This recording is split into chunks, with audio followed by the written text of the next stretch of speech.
நேயர்கள் அனைவரையும் எம் தொலைக்காட்சியினுடைய தேர்தல் நிலைப்பாடு இந்திய மாநிலங்களில் பீகாரில் தற்போது ஏற்பட்டிருக்கக்கூடிய பெரிய மாற்றங்கள் குறித்து நாம் ராகுல் காந்தியினுடைய யாத்திரைகள் நேற்றைக்கு 7/4/2025 மிக முக்கியமான பீகாருடைய இளைஞர்களை தேசிய அளவில் கவனிக்க வைத்திருக்கிறது என்பதை குறித்தான செய்திகள்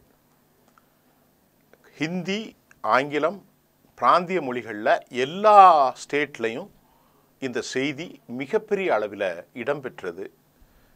இதை இந்தியா கூட்டணியுடைய மறுஉருவாக்கம் என்று சொல்லலாம், அல்லது மீண்டும் ஒரு மினி யாத்ரா, ஜுடோ யாத்ராவை போன்றதொரு மினி யாத்திரையை ராகுல் காந்தி பீகாருக்குள் ஆரம்பித்திருப்பது ஒட்டுமொத்த கவலைகள் தாண்டி அவர்களுக்குள் ஒரு இணக்கம் மற்றும் பாரதிய ஜனதா நிதிஷ்குமாருடைய கூட்டணி அலையன்ஸை கவலைக்குள் ஆழ்த்தியிருக்கிறது. அவருடைய அந்த பேரணியில் மிக முக்கியமாக ராகுல் காந்தி பீகாரில் ஒயிட் ஷர்ட் பேரணியில் நான் உங்களை தேடி வருகிறேன், பீகாரின் இளைஞர்களே, நீங்கள் வேலை தேடி புலம்பெயர வேண்டாம், இடம் பெயர வேண்டாம் என்று இளைஞர்களுக்கு ராகுல் காந்தி மிக முக்கியமாக வேலைவாய்ப்பை, அங்குள்ள வறுமையை, அடிப்படை கட்டமைப்பினுடைய பரிதாப நிலைகளை எல்லாம் ஒரு நீண்ட தூரமாக அவருடைய பேரணியில் எடுத்துரைத்தார். பீகாரினுடைய ஜங்கிள் ராஜ் என்று குரல் கொடுத்து பீகாரினுடைய சோசலிச சித்தாந்த தத்துவத்தில் ஜேபியினுடைய மூமெண்ட்டாக வந்து ஜங்கிள் ராஜ் ஊழல்களில் ஃபோடர் ஸ்கீமில் மாட்டி இதுவரை வலுவற்ற நிலையில் இருந்ததாக பார்க்கப்பட்ட ஆர்ஜேடி லாலு பிரசாத் யாதவுக்கு மாற்றாக அங்கு நிதிஷ்குமாரை கொண்டு வந்து களம் பதித்தது பீகார் அரசியல். 3%, 2.4% மட்டும் இருக்கும் குருமி இனத்தில் இருக்கக்கூடிய நிதிஷ்குமார் அவருடைய ஒரு ஜம்பிங் குமார் என்று அழைக்கக்கூடிய அளவிற்கு பதவிகளை பெறுவதற்கு இங்கு அங்கு இங்கு இப்படியே இடமாற்றம் செய்து கொண்டு ஆட்சியிலே அவருடைய காலம் தள்ளியது. கடைசியாக நாம் இதற்கு முன்பு பேசக்கூடிய காணொளியிலும் கூட இப்பொழுது அவர் இடமாற்றம் செய்ய மாட்டேன், உன்னுடைய காலடியிலே கிடைக்கிறேன் என்று ஓப்பனாக பைபிளிலே தன் பாவ அறிக்கையை கன்ஃபஸ்ட் செய்வதை போன்று பாஜகவோடு தனது பாவ அறிக்கையை கன்ஃபஸ் செய்து அவர் தொடர முயற்சி செய்து விட்டார். இப்போது அவருடைய கட்சி 12 எம்பிக்களை கொண்டு மத்தியிலே ஆட்சியில் இருக்கிற இந்த நிலையில தான் ராகுல் காந்தி எதிர்க்கட்சி தலைவராக மட்டுமல்லாமல் ஏதாவது ஒன்று செய்ய வேண்டும் என்று சமீப காலமாக 868 நாடு முழுவதும் இருக்கிற மாவட்ட தலைவர்கள் பொறுப்பாளர்களோடு பேசி அதில் 69 இந்திய தேசியத்தின் பாரதத்தின் முழுமையான மக்கள் அடுத்தடுத்து உதவப் போவதாகவும் பூத் கமிட்டி மற்றும் வாக்காளர் சரிபார்ப்பு அட்டவணையெல்லாம் ஈடுபட போவதாகவும் ஒரு செய்தியை நாம் கொடுத்துருந்தோம். இதற்கு இடையில் நான் அந்த செய்தியில் ஒன்றை சொல்லியிருந்தேன், நீங்கள் கொஞ்சம் பின்னாடி போய் பாருங்க. வாக்காளர் சரிபார்ப்பும் பூத் கமிட்டிக்கும் நல்ல ஒரு பரிச்சயத்திற்கான ஒரு மாநிலம் பீகார் என்று சொல்லியிருந்தேன் ஒரு 2 நாளுக்கு முன்னாடி. நீங்கள் நான் பேசுனது ஏதாவது இருந்தால் நீங்கள் அதில் போய் பாருங்கள். இப்போ அது சொன்ன உடனே இது நடந்திருக்கு, இது நடக்குது. இது யதார்த்தமாக அவங்க பிளான், நாம் சொல்லி அவங்க பண்ணலை, நான் யதார்த்தமாக சொன்னேன். ஏன்னா இந்த மாதம் இறுதியில் வருது, 2 வருஷத்தில் 7 மாநிலங்களில் தேர்தலை குறித்து நான் வேற ஒரு செய்தி தரேன். இன்றைக்கு அவர் எடுத்திருக்கக்கூடிய இந்த பீகாரினுடைய பாரதிய ஜனதா கூட்டணிக்கு எதிராக ராஷ்ட்ரிய ஜனதா தளம் மற்றும் காங்கிரஸ் கூட்டணி போராட்டங்கள், ஆர்ப்பாட்டங்களை அவர்கள் தீவிரப்படுத்தி வருவது. இந்த நிலையில் காங்கிரஸ் சார்பில் மிக முக்கியமான பெகுசராய் என்கிற நகரில் அவர்கள் இந்த ஆர்ப்பாட்டத்தை நடத்தினார்கள். இந்த பெகுசராய் என்னென்று சொன்னால் இதுதான் பீகாருடைய தேசிய காங்கிரஸ் கட்சியின் பொறுப்பாளராக இருக்கும் கன்ஹையா குமாருடைய மாவட்டம் அல்லது அவருடைய சொந்த ஊர் இந்த பெகுசராய். ஆக கன்ஹையா குமார் காங்கிரஸ் கட்சியினுடைய தேசிய பொறுப்பாளராக இருக்கிற பீகாரில் நியமிக்கப்பட்டிருப்பதால் அந்த தொகுதியில் அவர் அங்கே பெகுசராயில் போட்டியிடுவதாலும் அதை அடையாளப்படுத்தும் விதமாக ராகுல் காந்தி ஒயிட் டி ஷர்ட்டை போட்டுக்கொண்டு ஒரு பெரிய ஆர்ப்பாட்டத்தை பேரணியை நடத்தினார். இந்த பேரணியுடைய சுலோகங்கள் அடிப்படை: இளைஞர்களே, நீங்கள் வறுமையிலிருந்து தப்ப வேண்டும். இளைஞர்களே, வேலையின்மை பீகார் மக்களுக்கு இருக்கக்கூடாது. இளைஞர்களே, நீங்கள் வேலை தேடி இந்த மாநிலத்திலிருந்து ஒருபோதும் இடம்பெறாதீர்கள் என்று அவருடைய இந்த குரல் வலுவாக கோஷங்கள் எழுப்பப்பட்டு வலியுறுத்தப்பட்டன. கன்னியாகுமரியுடைய சொந்த மாவட்டமான பெகுசரா என்பதாலும் அவர் இந்த பேரணியிலே கலந்து கொண்டது அங்குள்ள ஒடுக்கப்பட்ட மக்களுக்கு ஒரு பெரும் இத்தியாதியை, ஒரு பெரிய ஸ்டெட்ஃபாஸ்ட் உறுதியை கொடுத்தது என்று சொல்ல முடிகிறது. ராகுல் காந்தி தனது எக்ஸலத்தில் என்ன பதிவுற்றார் அப்படின்னா, இந்த பேரணிக்கு அப்புறம், பீகாரின் மக்களே, உங்களுடைய வேலைவாய்ப்பின்மை, நாட்டில் குறிப்பாக பீகாரில் விலைவாசி பணவீக்க உயர்வு, அதே போன்று பீகாரில் வினாத்தால் கசிவு, அதே போன்று அரசு வேலைகளில் பணிகள் இல்லாமல் குறைப்பு, உங்களுக்கு பயனளிக்காத தனியார்மயமாக்கல் போன்ற பிரச்சனைகளைத்தான் நாங்கள் இந்த பிரச்சனையில் மக்களுக்கு முன்னாடி கொண்டு வந்திருக்கிறோம். இது இந்தியன் எக்ஸ்பிரஸினுடைய செய்தி நான் சொல்கிறது. அவர் என்ன சொல்கிறாரு?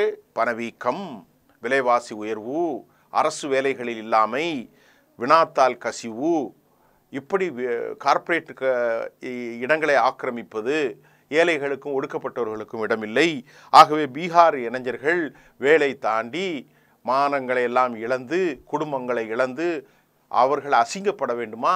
சொந்த மண்ணிலே இவ்வளவு சிறப்பான ஒரு ராஜ்யத்தை வைத்துக்கொண்டு ஏன் நீங்கள் செல்ல வேண்டும் என்ற கேள்வியை இளைஞர்களை சுண்டி பார்க்கிறது, சிந்திக்க தோன்றுகிறது என்றுதான் நாம் எடுத்துக்கொள்ள முடிகிறது.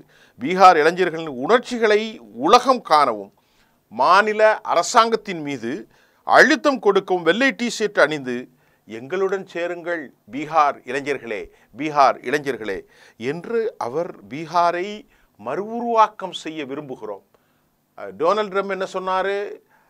அதாவது ரெண்டாவது மேக் அமெரிக்கா அகெயின் அப்படின்னு சொன்னது, மேக் யூஎஸ் அகெயின், அதாவது மீண்டும் அமெரிக்காவை நாங்கள் மறுஉருவாக்கம் சொல்வதை போன்று இவர் பீகாரை மறுஉருவாக்கம் செய்கிறோம் என்று ஒரு குரலை இளைஞர்களை நோக்கி, ஏற்கனவே பீகாரில் அக்னிபாத் போன்ற திட்டங்கள் அந்த இளைஞர்களிடத்தில் கனவு திட்டங்கள் பெரும் பாதிப்பை ஏற்படுத்தியிருந்த நேரத்தில் தற்போது மௌனியாக்கப்பட்டு அடிமை சாசனம் எழுதி கொண்டிருக்கக்கூடிய, அதாவது நிதிஷ்குமாருடைய அந்த தொய்வு, இது இவருக்கு ஒரு நல்ல முன்னேற்றத்தை தந்திருக்கிறது. ஆகவேதான் 7/4/2025 நேற்று அவர் ஒரு பெரும் கூட்டத்தை பதிவு செய்து கூட்டத்தினோட இளைஞர்களை அவர் அழைத்து இந்த விவகாரத்தை தன் எக்ஸ்தலத்திலே பதிவு செய்திருக்கிறார். அது மட்டும் இல்லாமல் வருங்காலத்தில் மாநில இளைஞருக்கு நீதிக்கான உரிமை கிடைப்பதை நாங்கள் உறுதி செய்வோம் என்று அந்த மக்களுக்கு சொல்கிறார். பீகார் இளைஞர்களே, நீங்கள் பீகாருடைய போராட்டத்தின் குரலும் நம்பிக்கையும் இது ஆகும். பல ஆண்டுகளாக அநீதியை அனுபவித்தும் ஒடுக்கப்பட்டும் வந்து கொண்டிருக்கிற மாநில இளைஞர்களுக்கு நீதிக்கான உரிமைகளை, ஜஸ்டிஸ் ஃபார் ஆல், யாரெல்லாம் பீகாரில் ஒடுக்கப்பட்டார்களோ அழுத்தப்பட்டார்களோ அவர்களுக்கான உரிமைகளை கொடுக்கும். ராகுல் காந்தியினுடைய இந்த பேரணி குறித்து பாரதிய ஜனதா வழக்கம்போல் தனது அதிருப்தி எடுத்திருக்கிறது. அவர்கள் என்ன சொன்னார்கள்? 25 கோடி பேருக்கு நாங்கள் ஏழை மக்களை வறுமை கோட்டிற்கு மேலே உயர்த்திருக்கிறோம் என்று ஏதோ ஆதாரம் இல்லாமல் ஒரு பதிவை வழக்கம்போல் வைத்திருக்கிறார்கள். இப்பொழுது நாம் இங்கே பேசுவது பீகாரில் அரசியலில் ஒரு சாதிய அழுத்தம் கண்டிப்பாக உண்டு. தோழர்களே, பீகாரில் 20 விழுக்காடு உயர் சாதி மக்கள், 20 விழுக்காடு தலித்துகள், 22 விழுக்காடு ட்ரைபல் மாஞ்சி கம்யூனிட்டி இதெல்லாம் இருக்கிறார்கள். அதே போன்று இஸ்லாமியர்கள் 18லிருந்து 20% இருக்கிறார்கள். ஓபிசிக்கள் மீது இடத்துல இருக்கிறார்கள். ஆக இந்த ஓபிசிக்களிலே நீங்கள் பார்த்தால் அதர் பேக்வர்ட் கம்யூனிட்டியிலே ஒரு டாமினேட் கம்யூனிட்டியாக குஷ்வாஹா இருக்கிறது, குருமி இருக்கிறது, தக்கூர் கொஞ்சம் இருக்கிறார்கள், ஜாட் இருக்கிறார்கள், யாதவ் இருக்கிறார்கள், இப்படி நிறைய கம்யூனிட்டிகள் இருக்கிறார்கள்.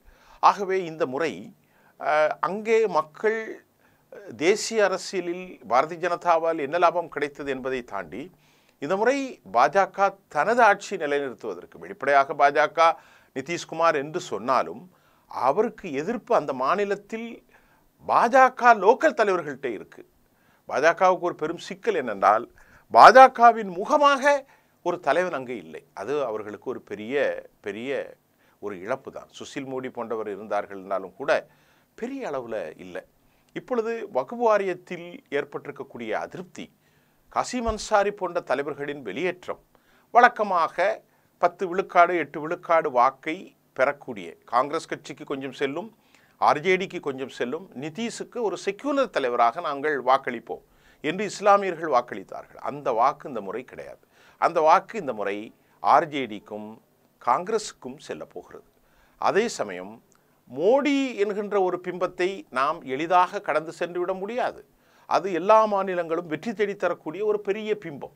அந்த பிம்பத்தை மற்ற மாநிலங்களில் காங்கிரஸ் வலுவற்றிருந்தாலும் இந்த மாநிலத்தில் அவர்களுக்கு உறுதியாக பணி செய்வதற்கு தொண்டர் படைகளை கொண்டிருக்கக்கூடிய ஆர்ஜேடி மற்றும் கம்யூனிஸ்டுகள், மார்க்சிஸ்ட் கம்யூனிஸ்ட், காங்கிரஸ் மற்றும் மிகப்பெரிய சாதிய பின்னணியில் ராகுல் காந்தி அக்ரிபாத்துக்கு எதிராகவும், நீதி மறுப்புக்கு எதிராகவும், வேலைவாய்ப்பின்மைக்கு எதிராகவும், பணவீக்கத்திற்கு எதிராகவும், பீகாரின் மக்களுக்கு நீதிக்கான உரிமைகளை குரல் கொடுக்கவும், பீகாரின் மக்கள் இந்த பிரதேசத்திலிருந்து இந்த பகுதியிலிருந்து ஒரு காலமும் வெளியேறிவிடக்கூடாது, நான் உங்களோடு இருக்கிறேன், we be with us the people of Bihar, நாங்கள் உங்களோடு கூட பயணிக்கிறோம், வி ஷால் பி, நாங்கள் எங்கள் பயணத்தை காங்கிரஸ் கட்சி உங்களோடு தொடரப்போகிறது என்று 2 இளைஞர்கள், ஒருவர் தேஜஸ்வி யாதவ், இன்னொன்று ராகுல் காந்தியினுடைய இந்த முழக்கம் வழக்கத்திற்கு மாறாக பீகாரில் ஒரு மாற்றத்தை கண்டிப்பாக ஏற்படுத்தும். ஏனென்று கேட்டால், மீண்டும் சொல்கிறேன், மோடி அவ்வளவு எளிதாக அவருடைய முகத்தை நாம் எங்கும் மறைத்து விடக்கூடாது. அவ்வளோ பெரிய வலிமையான சக்தி தான் பாஜக. இருந்த போதிலும் இந்த முறை ஆன்டி இன்கம்பன்சி, நிதிஷுக்கு மேல் இருக்கும் அதிருப்தி, சிறுபான்மையினர் தலித்துகளுடைய வாக்கு, இளைஞர்கள் எதிரொலிப்பு, பல சூழ்நிலைகள் இம்முறை நிதிஷ் முதன்முறையாக பதவி இல்லாத ஒரு தலைவராக மாறக்கூடிய ஒரு வாய்ப்பு பீகாரில் இருக்கிறது. கடந்த முறை 12 தொகுதியில் மட்டுமே தோல்வி கண்டு வெற்றியின் இலக்கை முத்தமிட்டு தோல்வி கண்ட தேஜஸ்வி இந்த முறை நல்ல முறையில் வருவதற்கு வாய்ப்பு இருக்கிறது. காங்கிரஸின் மீது அதிருப்தியில் இருப்பதாகவும் நான் சொன்னேன். காங்கிரஸுக்கு தொகுதிகள் குறைக்கப்படும் என்றும் சொன்னேன். அதை மாற்றுவதற்கு ஒரு மாற்றத்தை ஏற்படுத்த வேண்டும் என்று சொன்னேன். 3 வாரத்திற்கு முன்னால் உள்ள காணொலி ஜெம் நேயர்களுக்கு தெரியும்.